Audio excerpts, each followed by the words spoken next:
Vraiment que je re-regarde la série maintenant en tant qu'adulte avec du coup une façon de penser carrément différente d'avant. Tu vas faire comment? Tu reprends l'animé ou tu reprends direct le manga? Je vais d'abord refaire l'animé. Ouais. Je pense que c'est ce qui sera plus simple. Ensuite, je commencerai à lire le manga. Je serai en mode comparaison totale entre les deux. Il y a un truc que je dis souvent à ceux et celles qui commencent Nana. Après, toi, t'es déjà baigné dedans. Mais je leur dis souvent, enfin, si je peux me permettre un petit conseil, Mais je vas-y. dis tout le temps qu'il y a une double lecture. C'est une œuvre qu'il faut au moins lire 2 fois ou regarder 2 fois. Tu as cette lecture très subjective, tout ce que tu disais tout à l'heure, ce sentiment de solitude que tu as retrouvé, le fait que ça t'ait ouvert les yeux sur des potentielles relations qui pourraient être néfastes pour toi à l'avenir, ou à l'inverse que tu vas rencontrer des amitiés qui vont être si fortes qu'elles seront même encore plus fortes que des relations amoureuses. Je pense que si ce manga, il nous parle autant à tous, c'est parce qu'on a tous cette lecture très, très subjective.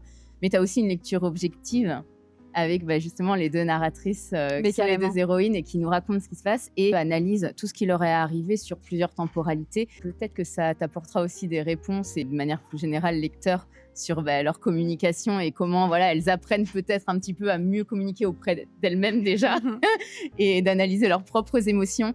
Et je trouve vraiment que les 2 héroïnes, elles le font. Je pense que c'est pour ça qu'on s'attache beaucoup à elles aussi.